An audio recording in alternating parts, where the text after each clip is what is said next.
Kompas.com, Polisi Istana Kepolisian kembali penyelidikan kasus. Hai semua, di sini saya Julianti Semandalahi dengan NIM 4213121006 dari kelas PSPB 21A Universitas Negeri Medan. Di sini saya akan membahas yaitu permasalahan sosial, yaitu tentang pelecehan seksual. Nah, apa sih pelecehan seksual itu? Pelecehan seksual merupakan suatu tindakan atau perbuatan menghina, merendahkan, melecehkan dan menyerang tubuh ataupun fungsi reproduksi.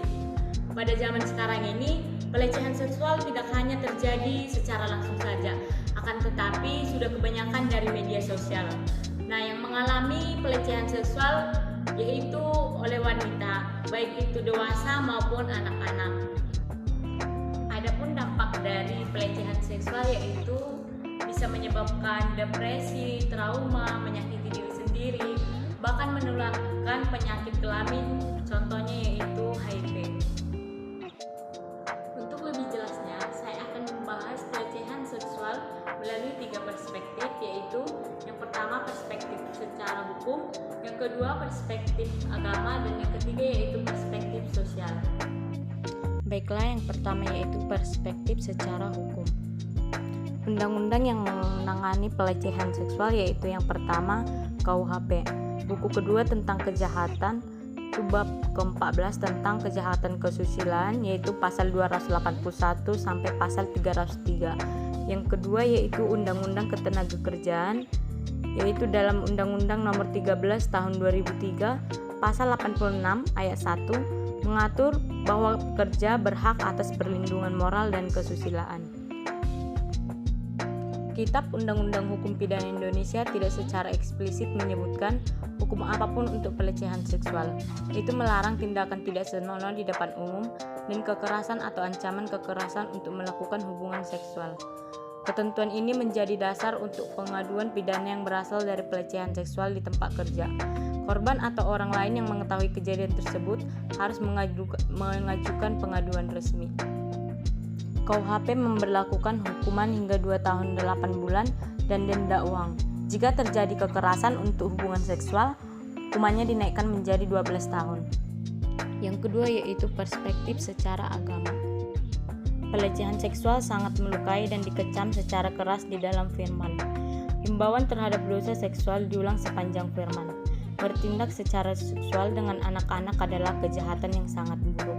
Selain melakukan dosa secara seksual, pelaku tersebut juga sedang menyerang kealiman manusia pada titik paling rapuhnya.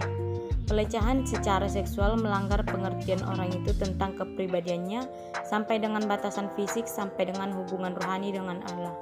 Di dalam anak, hal-hal ini belum ditetapkan secara teguh sehingga pada saat mereka dianiaya, hidup mereka selanjutnya telah diubah dan tanpa pertolongan mungkin luka mereka tidak akan sembuh.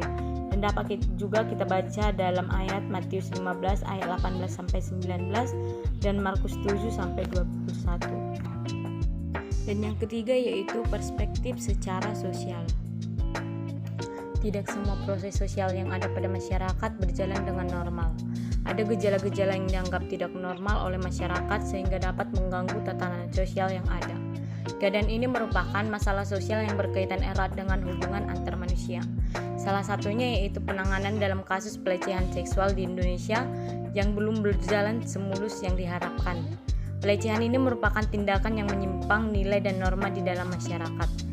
Seringkali terjadi pada korban pelecehan seksual mencabut laporan yang dibuat karena mendapatkan tekanan dari terduga pelaku pelecehan seksual atau berbagai faktor lainnya. Pelecehan seksual juga bertentangan dengan Pancasila, terutama pada sila yang kedua yaitu kemanusiaan yang adil dan beradab, di mana pada sila ini sangat menjunjung tinggi persamaan derajat dan persamaan hak antar sesama manusia. Baiklah, sekian